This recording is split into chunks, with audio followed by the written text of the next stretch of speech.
everybody, and welcome back once again to Let's Play Pillars of Eternity 2. Right, I'm back after my little break and ready to plough into some more Pillars of Eternity along with other stuff as well.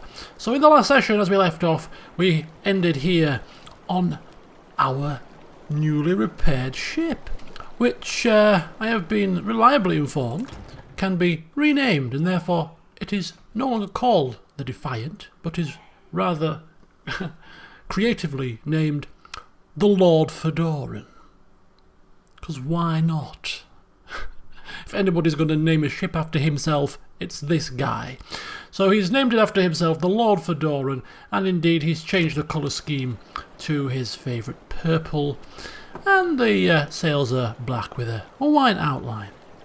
So that's how it looks for the time being. In terms of the ship itself, he's had a look around. He's noticed there's cannons, some deer wooden hognose cannons on the starboard side, I believe. And he's just taken a wee peeky, flying the colours of the Watcher of the Deerwood, so people will know who is coming. Yeah, we've got the crew members just doing what they need to do, steering, manning the cannons and doing decky things. I don't know, not a ship expert. Neither's Fedoran, funnily enough. We've got the surgeon, we've got the navigator, and we've got the cook. And we've put a few more items of food in the slots there for the people to enjoy. Hardtack and water perhaps not going to go down too well, so spicing it up with a few optional extras, should people wish to have a bit of variety. It's the spice of life, you know. So that's the ship itself. In terms of Fedoran, he did level up. So I've done that off camera very quickly. Put the skill points into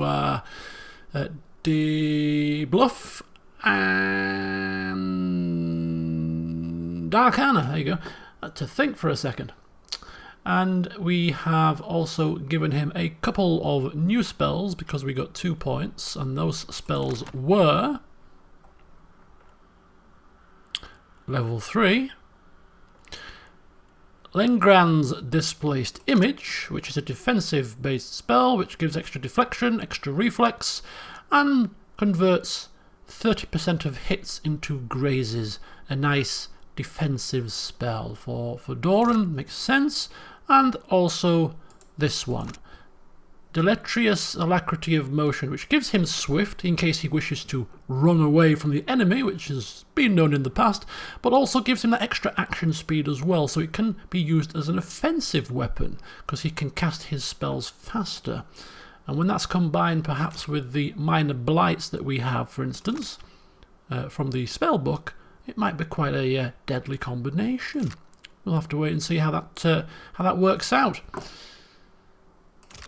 Right, so before we set sail to our new destination, we're going to take the time whilst we're here to talk to a couple of our party members in a bit more detail now that things have calmed down. So we're going to speak with Adair, and we're going to speak with Jyoti. We've already spoken with Aloth, of course, who gave us his tale about how things didn't go so well in a village he tried to help. That'll teach you. Right, we'll start with Jyoti. Watcher, tell me what's on your mind. Asking her what she thinks about Eothas. We talking during the Saints' War or after he died? What's the difference? Well, before he died, he was still Eothas as the majority of my brethren know him. Eothas embodied a human, and when that human got blown to bits, we all believed Eothas died. And I think a part of him did. The part he'd most closely woven into living flesh. The part that represented life and rebirth after death. Which means the part of him that could have survived, that stormed across the Deadfire seas, was the side more aligned with obsidian, rot, and falling away. That which is death. Oh, yes, Fedoran says, barely understanding what the hell she's blathering on about. Okay. Foot around. Any nightmares recently? They're there in my head when I sleep. And sometimes I can taste him on the back of my tongue like a smear of grit. Happens when I take in a particularly volatile soul. Well, don't you worry, Fedoran's saying. I used to suffer such similar dreams when I was blessed or cursed, depends which way you look at it, with these Watcher powers, and I powered on through. I'm sure we'll figure something out for you as well. Will we? Ought we? I just don't know. I trust you, Watcher. I swear I do. I worry sometimes about what's gonna happen to me. But, well, it's not like I can turn my back on my duty to my god, even if it kills me. Well, that's the spirit, yeah, that's the spirit. I'm glad we talked. Yes, me too, me too. All right, she's a bit of a troubled individual, is our Jyoti, isn't she? Right, let's go see what Adair has to say. We haven't had a proper catch-up since we landed face down in the sand. Hey, this brings back some memories, huh? So, what do you think of the Deadfire so far? The air's different. Especially compared to Gilded Vale, where there's more livestock than shovels. Sounds different, too. You wake up to all those bird calls, it really does sound like they're making music. If the birds woke you in Gilded Vale, it was usually a couple crows making the most horrible mating noises you ever heard. Strange thing is, I still get this feeling in me, like I wish I was home. Yes, well, they say there's no place like it.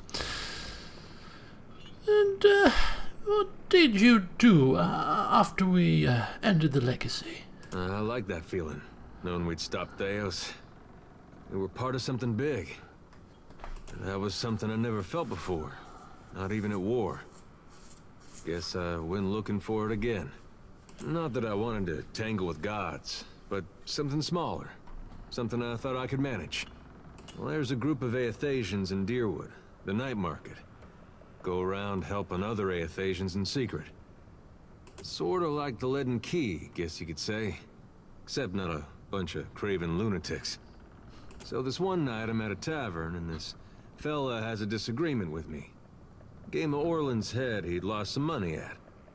And I'm bashing his head into the target when he notices I got this pendant with a symbol of Aethys on it. Just nonchalantly proclaiming to be assaulting a man, you know. So we get to talking, and it turns out he's an alright fella. Runs with the night market. Oh, yeah. And after he was feeling better a month or two later, he introduced me to some folks in the group. And they let me in. Must have been quite the meeting. And how did that work out? Well, it depended. The jobs we did, I got to help a lot of folks. A lot of times it was helping folks get out of bad situations. Getting them set up with better ones. I liked that. But the group had problems. A lot of different ideas how to run things. Sometimes it cost the people we were trying to help. I don't know if that was something we could have avoided, or if it was the cost of trying to fix things. Seems that whenever my companions try to fix things, things have a habit of going wrong.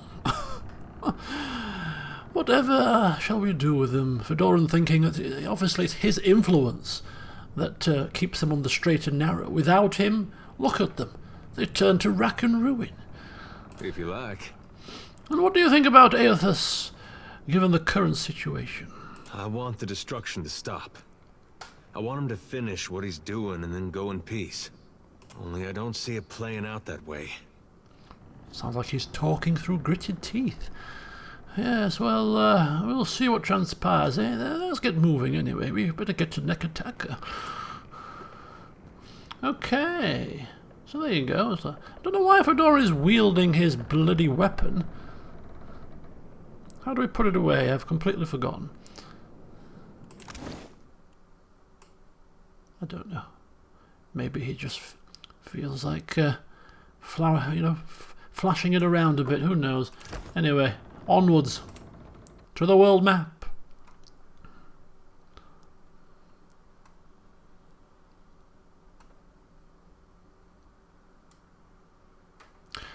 Righty-ho. So here is the world map, and I believe... Okay, we have paused it now.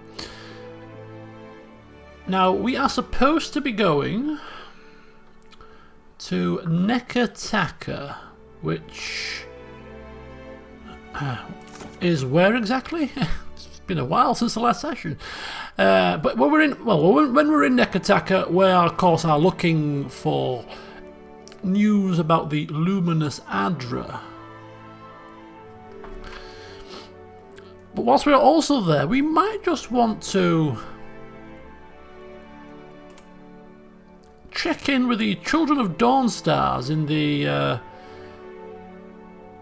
Temple of Gorn, particularly an elder named Nordegand. This is for Adair, who's looking for a childhood sweetheart. So we'll have to keep an eye out for that as well. But of course, keeping an eye out for those things, well...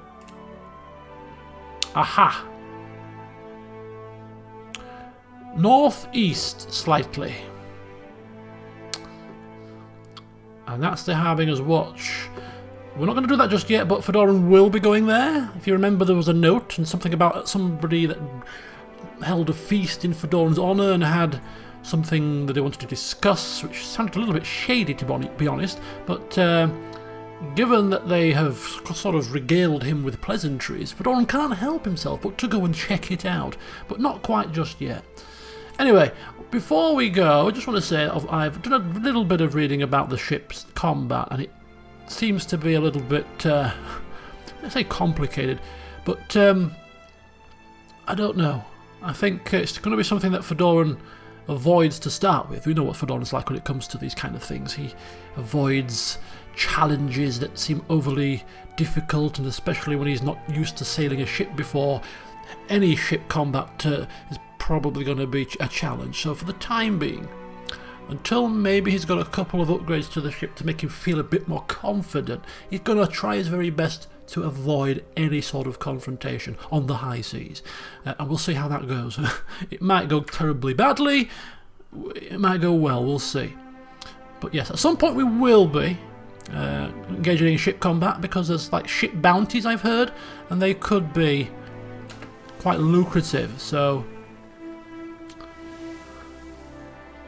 I don't know how you determine who's an enemy ship and who's not. And we've got also like islands really close by to where we are, so I'm kind of intrigued. This is like it's almost like open world exploration. Do we go straight to Nekataka, or do we just sail across to an obviously nearby island and check out what's on here, just for a laugh? Do you know what?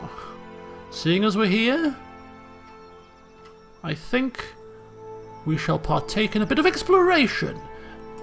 Why not? Uh-oh.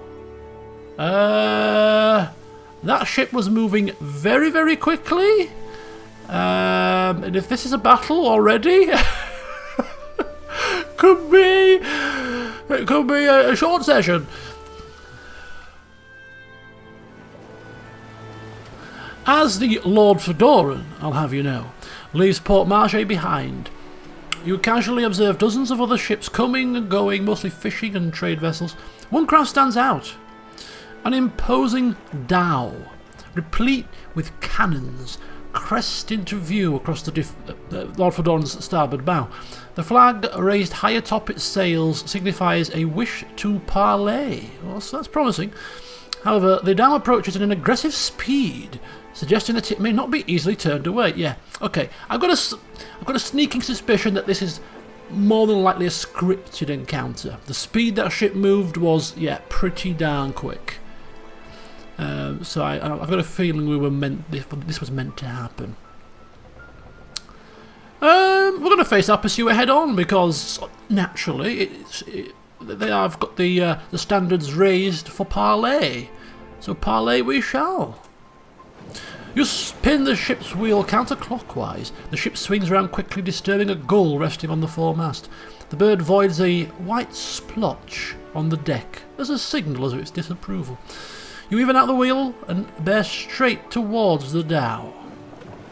The distance closes quickly, and soon the massive dhow's hull rolls on the waves beside your ship. Boarding planks emerge and are quickly cast onto your ship along with shouts from its crew notifying you that their captain will be boarding. Help yourself. How bloody rude. Several well-armed men cross the planks, their eyes watching every inch of your ship. The crowd parts open to make way for their captain, a tall, well-dressed man. He peers at you with one impeccably groomed eyebrow raised. If you also noticed the ship's name, it was quite a funny, the Gentleman or something. Ship of pleasure, maybe? A pleasure ship? Following behind the captain, and in stark contrast, strides an unkempt Orlan. A pair of pistol grips protrude from his belt, and he casually twirls a stocky firearm round his index finger. His shaggy face, framed by long cobalt blue hair and a wildly braided cerulean beard, makes the crooked smirk he directs at you seem almost sinister.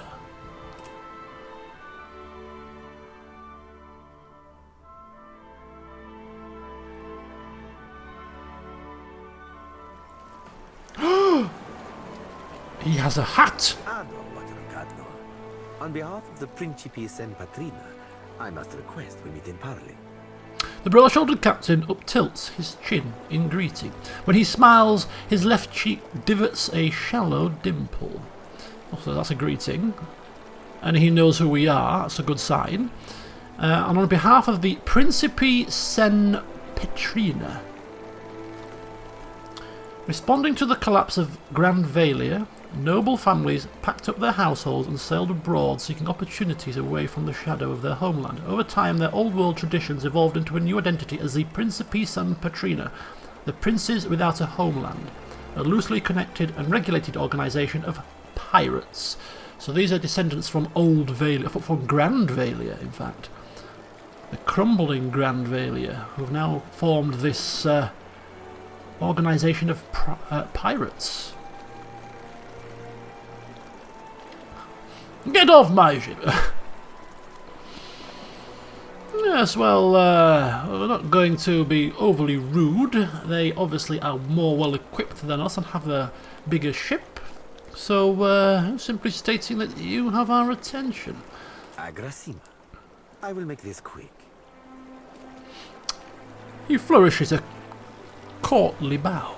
I have heard some marvelous tales regarding your ventures in the Deerwood. In fact, you are the first dragon slayer I have ever met, outside of a grave. Fedoran perking up slightly. Oh, well, yes, it's not just to one dragon, I'll have you know. Some fools would seek to make a fortune by pilfering from one such as you. He's done his research. Might as well hear him out. Oh. Under the captain's words, you hear a faint but insistent buzzing. It blooms, overwhelming Ferrante's voice, drowning out all else around you. No one else seems to notice. A vision. Thunder cracks between your ears, and you glimpse a different sun-shod sea behind your eyes. No, the vision's come. This is obviously a sign. The visions streak across your mind's eye, fleeting and incoherent. An elf, dark-haired and battle-scarred, stepping across the gulf between vessels. She shakes Ferrante's hand, and warmth spills through you. Excitement, pride, respect. The imagery melts like candle wax into a lamplit galley, swamped with the scent of unwatered rum and sweet fruit, with sailors and their songs and sweat. The scene billows away, ice-cold and clawing, replaced with the crew on deck, solemn and staring, as Ferrante grasps one of their own by the throat.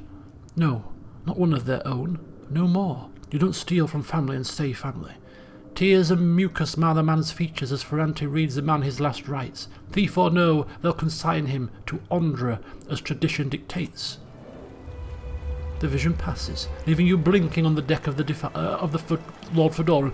I have to get used to that. Looking into Ferrante's face, he raises an eyebrow. I believe you have met such a fool. Captain Benweth of the Drake. Okay. Okay, so he's a cipher. Right, okay.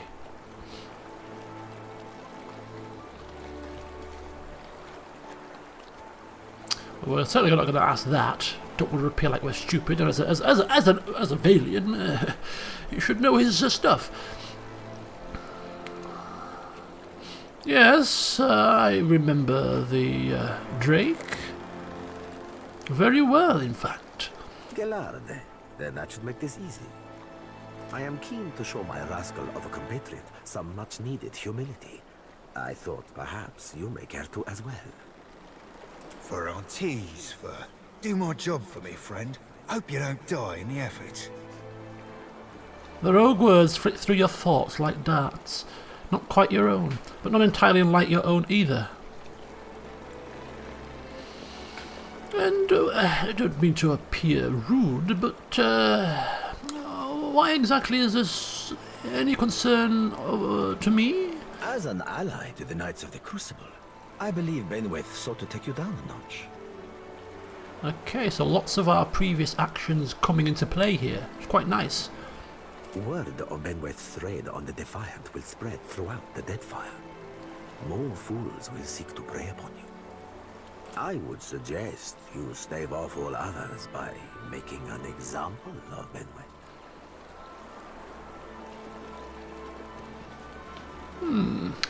And why would you want to help me out exactly? I will be honest with you, amico. I do not favor Benweth, nor do I care for the company he keeps. Such fools and scoundrels serve only to tarnish the Principe's reputable name. But I believe you will be capable of setting him straight.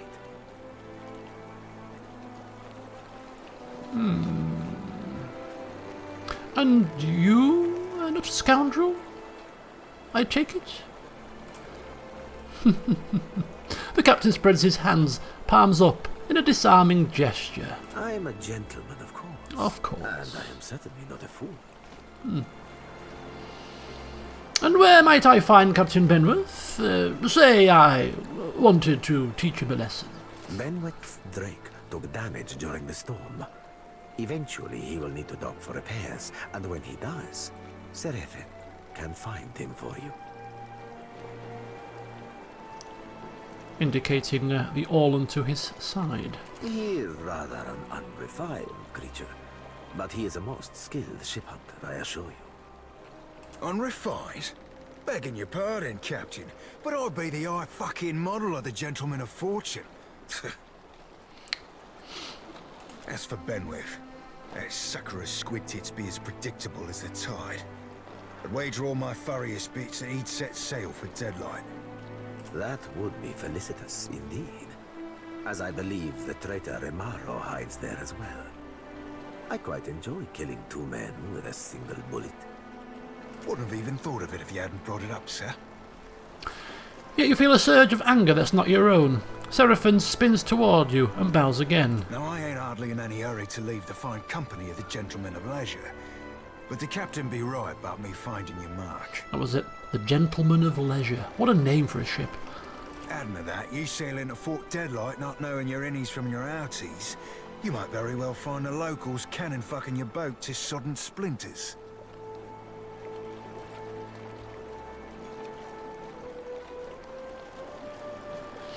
Okay, so he's indicating that he should come on our ship to give us some assistance.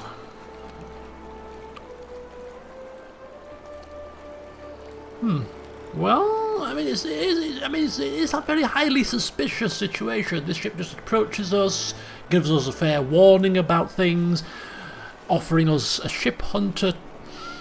There's obviously more to this than meets the eye, Fedoran thinking, but for the meantime, well, welcome this all on board.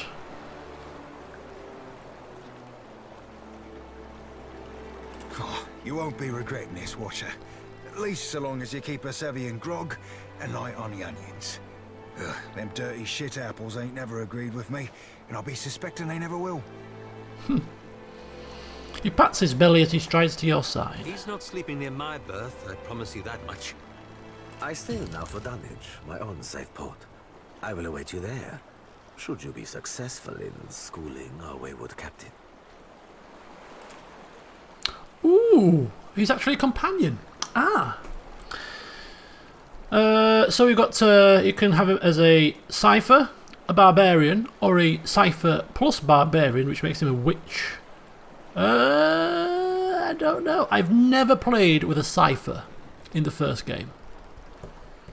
So if we were going to have him in our party at some point, it would probably make sense to have him as a Cypher and use him as a Cypher for the first time in this game. So we'll do that. Everybody is ready to level up, which I'll do before the next session.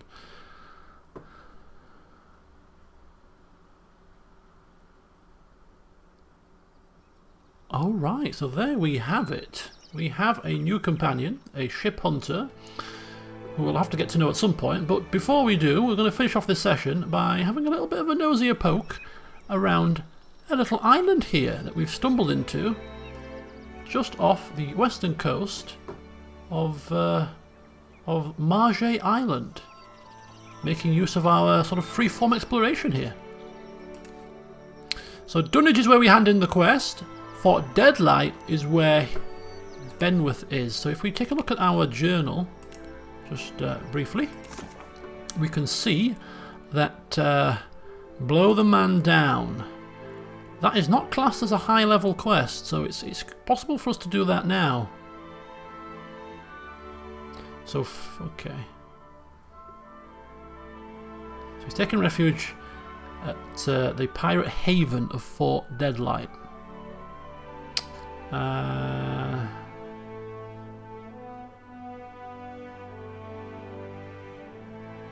Getting to Benwith through either force or subterfuge won't be easy. And it's recommended that we have this guy in our party when we do it. So, yeah. It's going to give us an opportunity to use a Cypher for the first time, which is pretty cool. So where is that location? There it is. Okay, it's literally just there. So that kind of begs a question. After we've finished having a look at this little island here, do we go straight to here and get this done? Would Fedoran be itching? Would he be itching for revenge from what happened when he came around after his meeting with Berath? Or should we just leave that for a just for a little while and mull things over? Just think about what's happened before we jump straight into what we've been asked to do, like some kind of performing seal. Interesting. How do we land then? This is the next question. How do we dock? Do we have to find a specific place to dock? I think we do, you know. I don't think we can just land on the beach. I think we've got to find a particular point of the island to dock. I think. Could be wrong. What's that? Oh yeah, there you go, there's an anchor point there, you see. Repair supplies. Nice.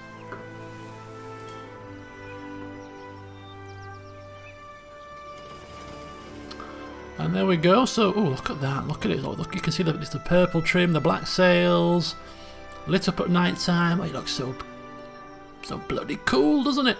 Our own ship. Fresh fruit as we travel by night time. Now, apparently we don't use supplies when we're on foot. We only use supplies when we're moving in the ship. Merrill the Mad. An abandoned village. Merrill the Mad. That doesn't sound very good, does it?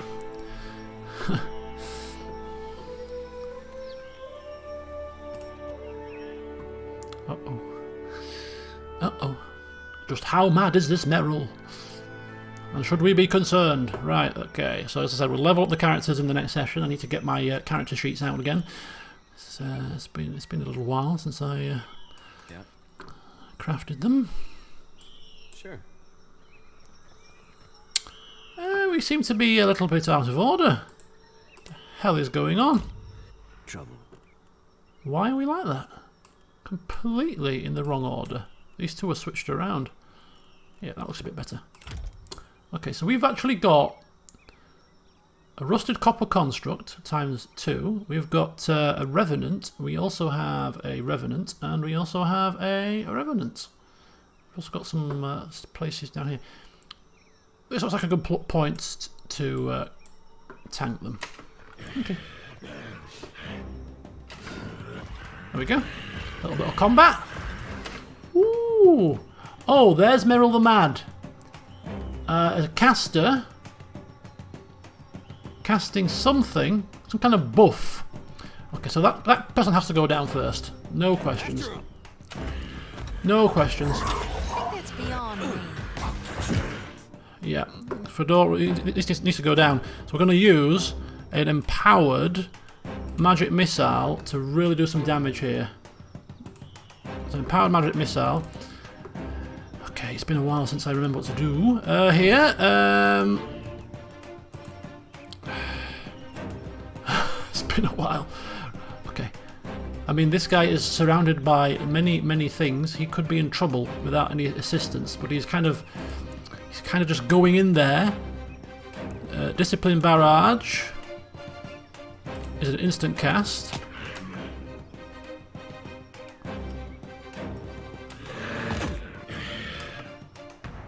Ooh, come on, are you casting, Fedoran? Come on, keep moving, keep moving. Right, let's same with you. There we go, and then knock down. What are you doing? I think what we'll do is we'll go for interdiction, just to give him a bit of a helping hand up there. And you, we will also go with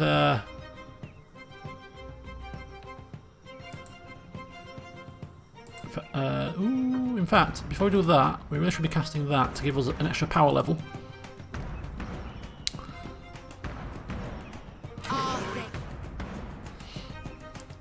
So Remgren has finished, he's cast that, and now he's going to cast that on them.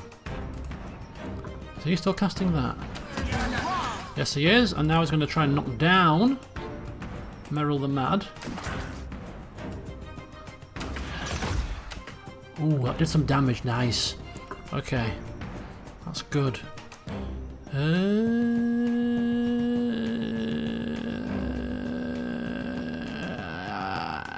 Necrotic Lance, go on, let's try that.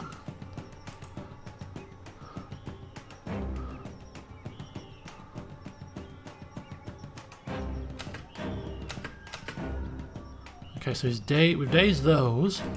If you can just come round here, actually. That would be enough. Just give yourself a bit of a breathing space. There you go. Now do a knockdown. That should hopefully be better.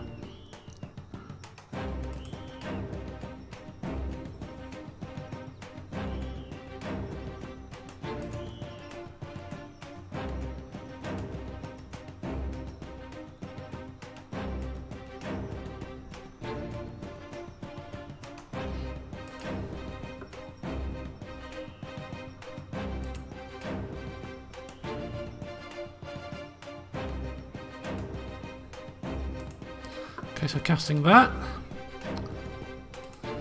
He's casting Necrotic Lance. You're casting Insect Swarm.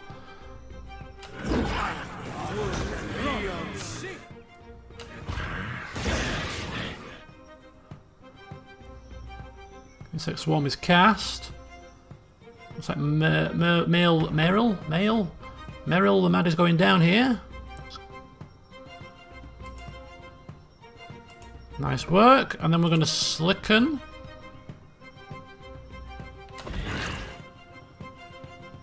Slicken.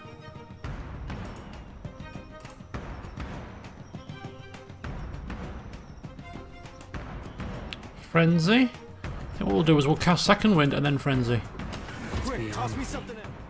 There, she's down, look at that, nice. Second Wind, right, now Frenzy. Second Wind and Frenzied. Let's start. There we go. And then Bleeding Cut. And then bring him down to start doing some damage. A bit closer to his friends. And we're off. Right, this should be a bit more manageable now at this point.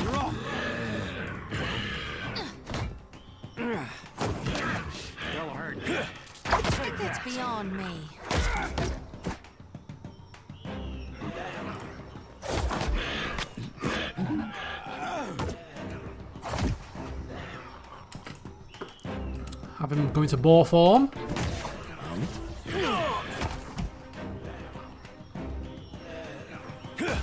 It's beyond me.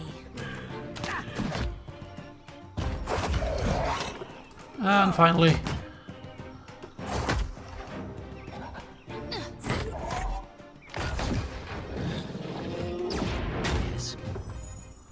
Alright, nice work, team, nice work. Indeed. Let's come up here and see what we've got. Eh? Sure. So some potions, a hood, Stone of Power, which gives +1 to intellect and grants power surge, boosts power level for the duration of the fight. Oh, is that so? That looks like something for Fedoran. Fine padded. Okay, that could go to somebody. A fine rod. And it's just some standard stuff. Nice. Yep, got it. Nice, nice, nice. Oh? Okay, so asking Remgren to just see if there's any hidden items with his superior perception.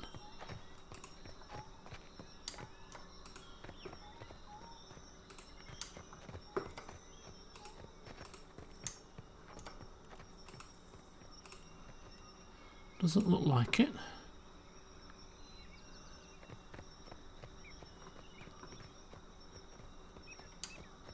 Oh? I shall.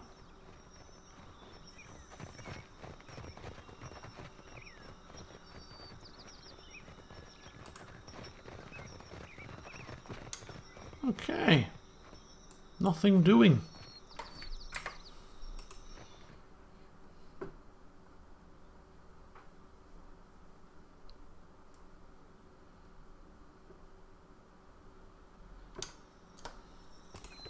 So we've got an abandoned village here, which is probably a location to loot and plunder. Yeah, search the location. So a small Hawana village, or what should have been, is instead a pile of rubble.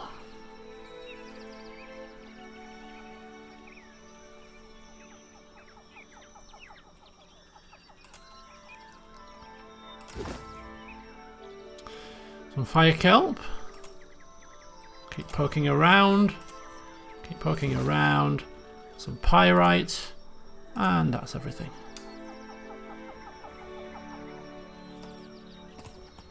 Okay, and so... Whoop. Deadfire merchant.